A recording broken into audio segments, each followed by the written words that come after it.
Assalamu alaikum and welcome back to JK Life Science Academy. So this will be our lecture number 16, and in this lecture we will discuss the gene mapping with respect to the haploid organisms. So far we have discussed the gene mapping of eukaryotes with respect to the diploid organisms. चाहे हमने वहाँ पे 2 point test cross पढ़ा, चाहे 3 point test cross पढ़ा, तो उन सारे जितने भी अभी तक हमने जितनी भी जीन मैपिंग पढ़ी थी that was with respect to the diploid organism, जहाँ पे एक क्रोमोसोम की दो कॉपीज प्रेजेंट होती थी. लेकिन there are eukaryotes, for example fungi और algae, that spend most of their life in haploid stage. So we have to discuss the gene mapping with respect to the haploid organisms, and we have to see how we will construct a genetic map of an haploid organism. Okay, so जिसको हम बोलते हैं tetrad analysis.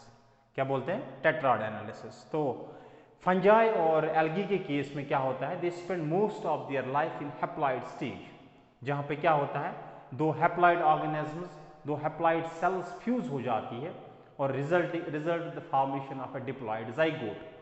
Zygote में meiosis होती है, जैसे meiosis होती है हमारे केस में. It is similar to the fertilisation in our case. जैसे हमारी बॉडी में क्या होता है, at the time of like fertilisation दो हैप्लॉयड गैमीट्स मिलते हैं. एक स्पर्म हैप्लॉयड गैमीट है, it fuses with haploid egg and results the formation of a diploid zygote. और जाइगोट में मियोसिस होती है और फाइनली जाके एक इंडिविजुअल बन जाता है. इसी तरह हैप्लॉयड ऑर्गेनिज्म में भी ऐसा ही होता है. दो हैप्लॉयड सेल्स एक दूसरे के साथ फ्यूज करती है. This is one end, this is one end. One end मतलब हैप्लॉयड, और डिप्लॉयड में वहां पे मैं लिखता था टू एंड. क्या haploid? Simple. Haploid means where there is a single set of chromosome present. Okay, अब results the formation of a diploid zygote. Zygote में नॉर्मल मियोसिस होती है, और आपको पता है मियोसिस से जब मियोसिस कंप्लीट होती है तो 4 सेल्स बनती है. इनके केस में, फंजाई के केस में क्या होता है, ये चारों की चारों सेल्स एक सैक लाइक एक स्ट्रक्चर में, ये जो सैक लाइक स्ट्रक्चर ऐसा बन जाता है, और ये चारों की चारों सेल्स इस सैक लाइक स्ट्रक्चर में रहती है. इस सैक लाइक स्ट्रक्चर को हम एस्कोस्पोर कहते हैं, और इसमें जो सेल्स हैं इनको हम बोलते हैं एस्कोस्पोर्स, और इस सैक लाइक स्ट्रक्चर को हम एस्कस बोलते हैं. क्या बोलते हैं? एस्कस बोलते हैं. Okay, so this is ascospore present with in ascus. Ascus कहो या सैक कहो. उसके बाद क्या हो, इस स्ट्रक्चर को बोलते हैं टेट्राड. टेट्राड क्यों? क्योंकि यहाँ पे 4 सेल्स बनती है, जो मियोसिस के बाद बनता है, दैट इज टेट्राड. लेकिन मोस्ट ऑफ द केसेस में ऐसा भी होता है, ये जो टेट्राड है इसमें माइटोसिस हो जाती है. माइटोसिस जो होगी, माइटोसिस से क्या होगा, 4 सेल से 8 सेल्स बनेगी. इस स्ट्रक्चर को, ये भी एक सैक लाइक स्ट्रक्चर में प्रेजेंट होता है, ये भी एस्कस में प्रेजेंट होता है. इसको हम बोलते हैं, इस स्ट्रक्चर को बोलते हैं ऑक्टाड. ऑक्टाड मीन्स 8 और टेट्राड मीन्स 4. तो यहाँ पे 4 सेल्स बनेगी. 4 सेल्स कैसे बनेगी? जब मियोसिस होगी, जाइगोट की मियोसिस होगी तो टेट्राड बनेगा. टेट्राड में माइटोसिस होगी तो ऑक्टाड बनेगा. अब टेट्राड एनालिसिस में क्या करते हैं हम, हैप्लॉयड ऑर्गेनिज्म में क्या करते हैं, पैटर्न ऑफ द टेट्राड और pattern of the ascospores present in the tetrad और octad will decide the gene order. How it will decide the gene order, that we will discuss. Let's focus for a while. So the tetrad analysis is divided into 2 categories. One is ordered tetrad analysis. Order मतलब जहाँ पे जो ascospores बनेंगे वो एक order pattern में present होंगे, जैसे मैंने यहाँ पे दिखाया है. एक यहाँ पे, इसके ऊपर एक, इसके ऊपर एक, इसके ऊपर एक. ठीक है. और इसकी जो बेस्ट एग्जाम्पल है दैट इज न्यूरोस्पोरा क्रासा. इसमें होता है ऑर्डर टेट्राड. लेकिन अनऑर्डर्ड टेट्राड में क्या होता है, वहां पे जो एस्कोस्पोर है, एस्कोस्पोर में मिक्सिंग हो जाती है. यहाँ पे कोई ऑर्डर प्रेजेंट नहीं रहता. जो एस्कोस्पोर्स है, कोई इधर, कोई इधर, कोई इधर, कोई इधर, इसको मिक्स्ड टेट्राड भी बोलते हैं. और इसकी बेस्ट एग्जांपल है Saccharomyces cerevisiae. Saccharomyces cerevisiae is the best example of unordered tetrad analysis. दोनों order tetrad analysis as well as unordered tetrad analysis को हम यूज करेंगे to construct the genetic map in case of the haploid organisms. तो इस lecture में इंशाल्लाह we will discuss first the tetrad analysis with respect to the ordered tetrad, or we can see the tetrad analysis of neurospora. ठीक है. और next lecture में हम देखेंगे अनऑर्डर्ड टेट्राड एनालिसिस और tetrad analysis in with respect to the Saccharomyces. Okay, so let us proceed with the order tetrad analysis, और इसको हम बोलेंगे जीन टू सेंट्रोमियर मैपिंग। तो ऑर्डर टेट्राड एनालिसिस आपको बताएगा कि एक जीन सेंट्रोमियर से कितना दूर है, और वो कैसे हम आइडेंटिफाई करेंगे वो हम अभी लेक्चर में देखेंगे। तो ऑर्डर टेट्राड एनालिसिस से आप आइडेंटिफाई कर सकते हो सेंट्रोमियर से, अगर ये सेंट्रोमियर है इससे कितना दूर एक जीन प्रेजेंट है, gene A, gene B, gene C जो है ये कितना दूर इस सेंट्रोमियर से प्रेजेंट है, ये हम आइडेंटिफाई करेंगे by analysing the order tetrad. और इसकी एग्जांपल क्या है, न्यूरोस्पोरा में हम करेंगे। चलिए स्टार्ट, अब कैसे स्टार्ट करेंगे, हम दो हैप्लॉइड सेल्स लेंगे। हैप्लॉइड मैंने आपको पहले ही बताया, ये जो होती है, ये जो फंजाई होती है न्यूरोस्पोरा, ये हैप्लॉइड स्टेज में most of their life is present in the haploid stage. तो फॉर एग्जांपल ये आपने एक वाइल्ड टाइप फंजाई लिया, न्यूरोस्पोरा लिया, और इसका क्रॉस करवाया एक म्यूटेंट के साथ, जिसमें फॉर एग्जांपल ए जीन जो है वो म्यूटेड है, ए जीन जो है वो डेफिशिएंट है, और इसमें ए जीन जो है वो वाइल्ड टाइप है, वो प्रेजेंट है। जब आप क्रॉस कराओगे, दोनों हैप्लॉइड है, ये भी हैप्लॉइड है और ये भी हैप्लॉइड है, जब हैप्लॉइड इसका क्रॉस होगा यहाँ पे फर्टिलाइजेशन होगी,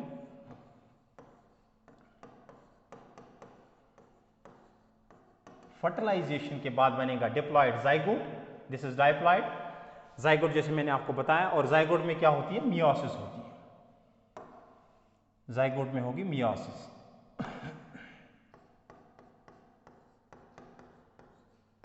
मियोसिस होगी और मियोसिस से यहां से 4 सेल्स बनेंगी।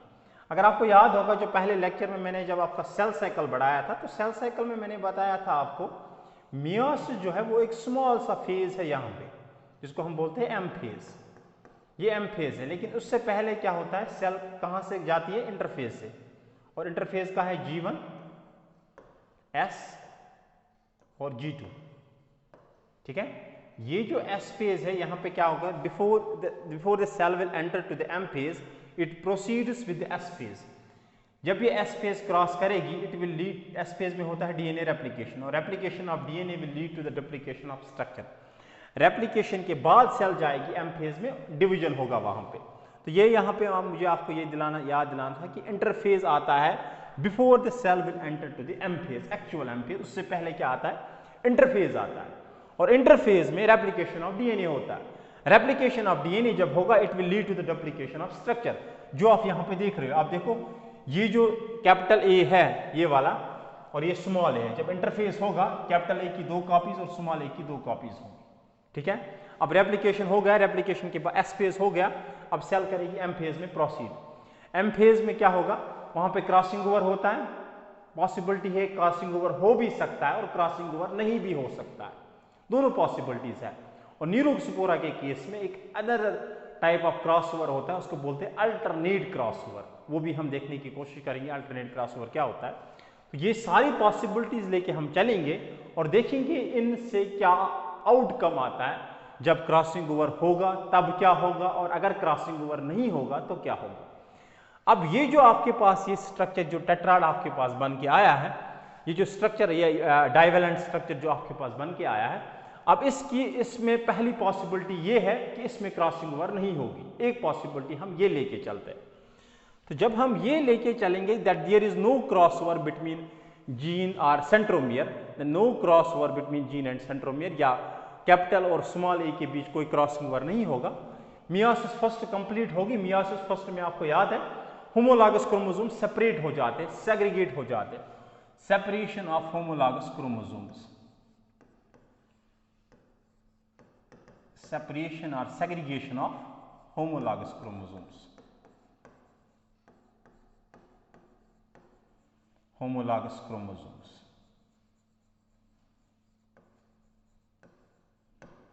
होमोलॉगस क्रोमोसोम सेपरेट होंगे, आप देख रहे हो, या कैपिटल ए अलग से और स्मॉल ए अलग से जा रहा है।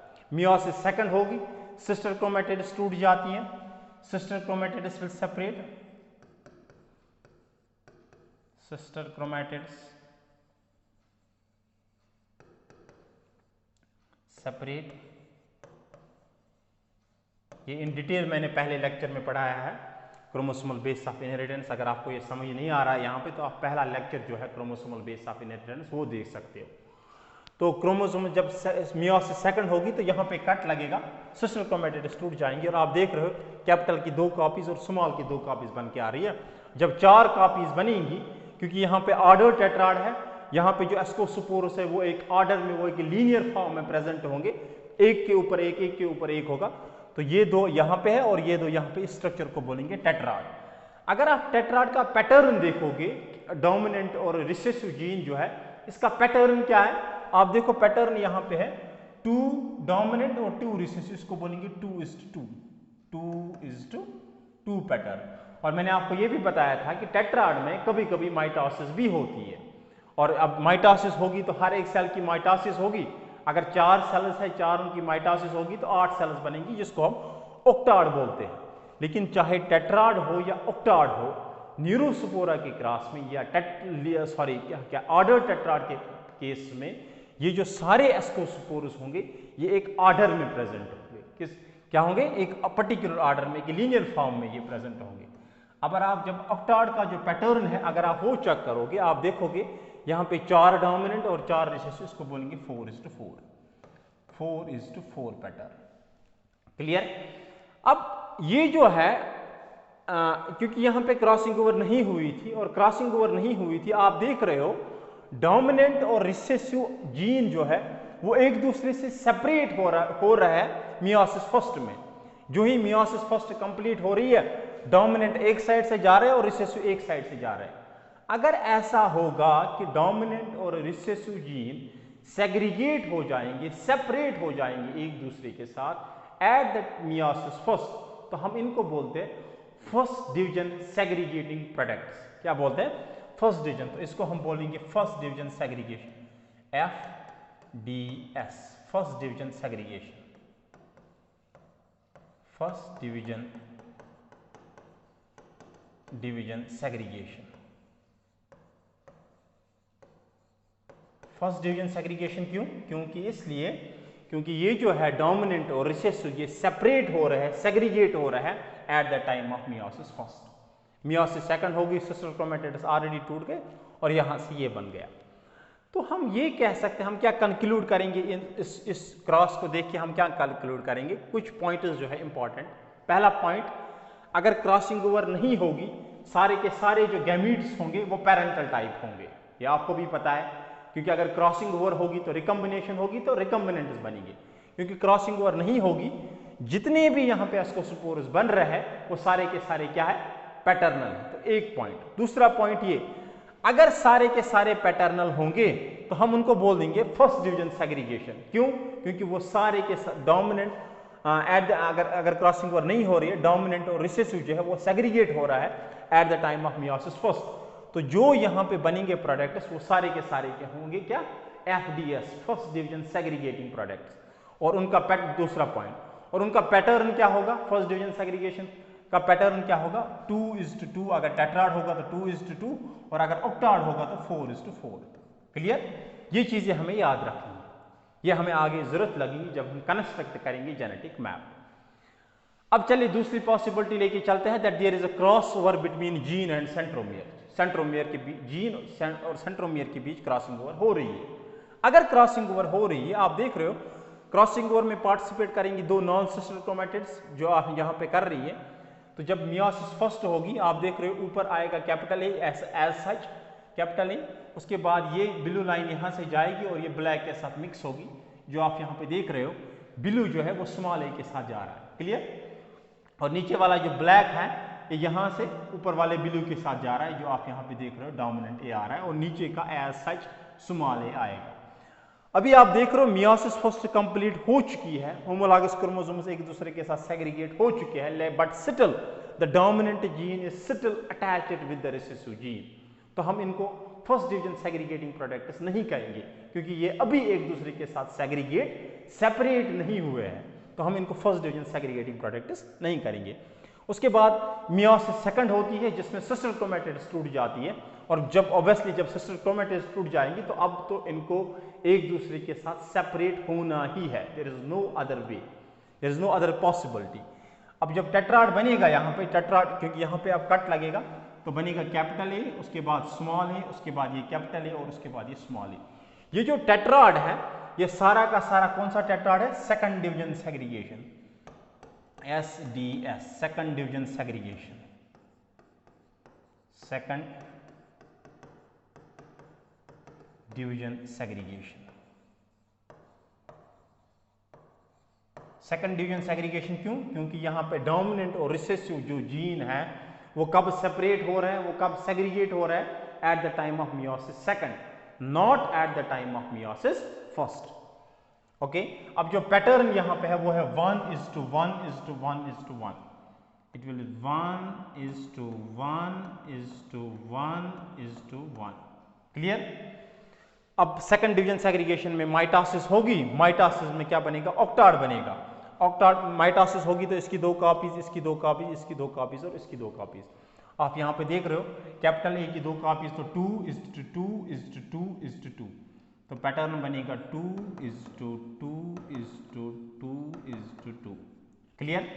और ये सारे के सारे कौन से प्रोडक्ट्स हैं? Second division segregating products. तो अगर क्रॉसिंग ओवर होगी तो सारे के सारे जो प्रोडक्ट्स आएंगे वो कौन से आएंगे? Second division segregating products. और सेकंड डिवीजन सेग्रीगेटिंग प्रोडक्ट्स में आपको याद रखना है 50% होते हैं पैरेंटल और 50% होते हैं रिकम्बिनेंट। अब कैसे? देखो, पार्टिसिपेट करती है, क्रॉसिंग ओवर होता है इन दोनों के बीच, सिर्फ 2 sister chromate, non sister chromatids participate करती है। मतलब ये भी पैरेंट और ये भी पैरेंट, मतलब इसके दो टेट्राड में ये भी पैरेंटल और टेट्राड में ये भी पैरेंटल, तो ये 2 रिकम्बिनेंट। और ऑक्टाड में ये ऊपर के 4 पैरेंटल और नीचे के ब्लैक 4 पैरेंटल, सॉरी ऊपर के कैपिटल 2 पैरेंटल, नीचे के स्मॉल 2 पैरेंटल, ये पैरेंटल। अब ये जो है ये रिकम्बिनेंट है, बीच वाले जो 2 है वो रिकम्बिनेंट है। That means second division segregation जो प्रोडक्ट्स होते हैं, चाहे वो टेट्राड के प्रोडक्ट्स हो चाहे ऑक्टाड के प्रोडक्ट्स हो, उसमें 50% पैरेंटल रहता है। 50% कौन सा? ये वाला, ये और ये, क्योंकि ये पार्टिसिपेट नहीं करता है क्रॉसओवर में। और 50% रहता है वहां पे क्या? Recombinant type. क्लियर? ये आपको याद रखना है, यही हमें जरूरत लगेगा जब हम जेनेटिक मैप कंस्ट्रक्ट करेंगे। तो पैटर्न देख के आप बता सकते हो, अगर 2:2 पैटर्न आ रहा है एस्कोसोपोर्स का, तो आप पैटर्न देख के बता सकते हो इनमें क्रॉसिंग ओवर हुआ है कि नहीं हुआ है। अब अगर पैटर्न आपके पास ये आ रहा है 2:2 और 4:4, मतलब आप कंक्लूड करोगे क्रॉसिंग ओवर नहीं हुआ है। अब जब क्रॉसिंग ओवर ही नहीं हुआ है, so there is no question to determine the genetic distance between gene and centromere. Distance आप तब मेजर करोगे, कब मेजर? जब क्रॉसिंग ओवर होगी। और क्रॉसिंग ओवर कब होगी? जब जीन्स क्या होंगे? लिंक्ड होंगे। अब अगर पैटर्न आ रहा है 1:1:1:1 टेट्राड का या ऑक्टाड का आ रहा है 2:2:2, तो आप कंक्लूड करोगे कि यहाँ पे क्रॉसिंग ओवर हुआ है। और क्रॉसिंग ओवर अगर हुआ है तो आपको यहाँ पे it is important for you to identify, to determine the genetic distance of gene from centromere. Clear? वो कैसे करेंगे वो हम आगे देखेंगे। तो आपको यहाँ से कंक्लूड याद रखना है कि सेकंड डिवीजन सेग्रीगेशन में 50% होता है पैरेंटल और 50% होता है रिकम्बिनेंट। क्लियर? अब न्यूरोस्पोरा के केस में एक और क्रॉसओवर होता है जिसको हम बोलते हैं अल्टरनेट क्रॉसओवर। क्या बोलते हैं? Alternate crossover. अल्टरनेट क्रॉसओवर जैसे आपने वहां पे देखा, इसमें यहाँ पे ये 2 नॉन सिस्टर क्रोमेटिड्स पार्टिसिपेट करती है, लेकिन अल्टरनेट क्रॉसओवर में क्या होता है? ऊपर की ये ऊपर की क्रोमेटिड और इसकी ऊपर की क्रोमेटिड, ये ऊपर वाली 2 पार्टिसिपेट करती है। उससे क्या होगा? ये ब्लू लाइन यहाँ से जाएगी और ये ब्लैक के साथ जा रहा है। आप देख रहे हो ऊपर ब्लैक ए आ रहा है। जब मियोसिस फर्स्ट कंप्लीट होगी, होमोलॉगस क्रोमोसोम जब सेपरेट होंगे तो ऊपर आएगा स्मॉल ए। अब ये ब्लू वाले एज सच, तो यहाँ पे आप देख रहे हो कैपिटल ए। अब ये जो ब्लैक है ये यहाँ से जाएगा ब्लू के साथ, तो it will be black and blue, so it will be capital, और उसके बाद नीचे का small, it is small here as such. तो ये मियोसिस फर्स्ट जब कंप्लीट होगी, होमोलॉगस क्रोमोसोम जब सेपरेट होंगे तब ऐसा होगा। अब मियोसिस सेकंड होगी, मियोसिस सेकंड यहाँ से होगी, तो मियोसिस सेकंड होगी तो sister chromatids will separate, you will end up with a tetrad. You can see this is a tetrad here, और टेट्राड का जो पैटर्न है that is small A, capital A and small A. It is 1:2:1, so 1:2:1। Clear? और tetrad में कभी कभी mitosis भी होता है। माइटोसिस होगी तो ऑक्टाड बनेगा, इसकी 2 कॉपीज, इसकी 2 कॉपीज, इसकी 2 कॉपीज और इसकी 2 कॉपीज। आप देख रहे हो यहाँ पे बन रहा है स्मॉल ए की 2, कैपिटल ए बनेंगे 4, इसकी 2 और इसकी 2, सो इट इज 2:4:2। ये ऑक्टाट का पैटर्न है। और ये कौन से प्रोडक्ट्स है? ये सेकंड डिवीजन सेग्रीगेटिंग प्रोडक्ट्स है। फर्स्ट डिवीजन सेग्रीगेटिंग प्रोडक्ट्स तभी बनते हैं जब क्रॉसओवर नहीं होगी। अब अगर क्रॉसओवर हो रही है, चाहे वो अल्टरनेट क्रॉसओवर हो या नॉर्मल क्रॉसओवर हो, जो प्रोडक्ट्स बन के आते हैं वो सारे के सारे होते हैं सेकंड डिवीजन सेग्रीगेटिंग प्रोडक्ट्स। और सेकंड डिवीजन सेग्रीगेटिंग प्रोडक्ट्स में 50% होते हैं पैरेंटल और 50% होते हैं रिकम्बिनेंट टाइप। तो आप देख रहे हो ये भी पैरेंटल और ये भी पैरेंटल, ये दो रिकम्बिनेंट टेट्राड में। ऑक्टाड में ये दो पैरेंटल, ये दो पैरेंटल, बीच वाले चार जो है वो रिकम्बिनेंट टाइप है। और आप देख लो रिकम्बिनेंट यहाँ पे बन रहे हैं। अब हमें दिखाना है डिस्टेंस, हमने हेडिंग दी थी जब हम लीनियर टेट्राड एनालिसिस करते थे, ऑर्डर टेट्राड एनालिसिस करते थे, तो इससे हम आइडेंटिफाई कर रहे हैं जी इंटू सेंट्रोमियर डिस्टेंस। अब हमें देखना है वो कैसे हम आइडेंटिफाई करेंगे जी इंटू सेंट्रोमियर डिस्टेंस।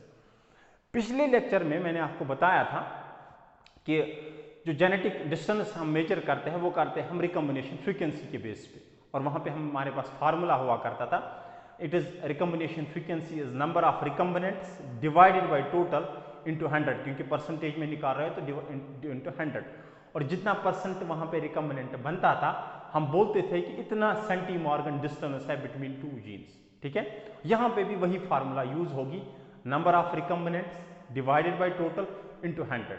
लेकिन क्योंकि यहाँ पे नंबर ऑफ रिकम्बिनेंट्स कौन से हैं? सेकंड डिवीजन सेग्रीगेशन प्रोडक्ट्स, और हमें ये भी पता है कि सेकंड डिवीजन सेग्रीगेशन में सारे के सारे पैरेंटल नहीं होते, वहाँ पे सिर्फ 50% पैरेंटल होते। तो हम क्या करेंगे, हमारे पास रिकम्बिनेंट बनेगा half of second division segregation products divided by total into 100। So this is the formula will be recombination half of second division segregation ascus या एस्काई जो है, एस्कोस्पोर जो है, हाफ उसका हाफ क्यों वो मैंने आपको बताया, divided by total number of ASCII, कितने टोटल एस्कोस्पोर्स कितने हैं, मल्टीप्लाइड बाय 100 करोगे तो जो यहाँ से जितना परसेंट यहाँ से आएगा वो होगा distance of gene to centromere. For example कोई ए जीन है, ए जीन की डिस्टेंस हम कर रहे हैं सेंट्रोमियर से, तो आपके पास टोटल फॉर एग्जाम्पल 500 एस्कोस्पोर्स है। कितने हैं एस्कोस्पोर्स? एग्जाम्पल लेके चलते हैं।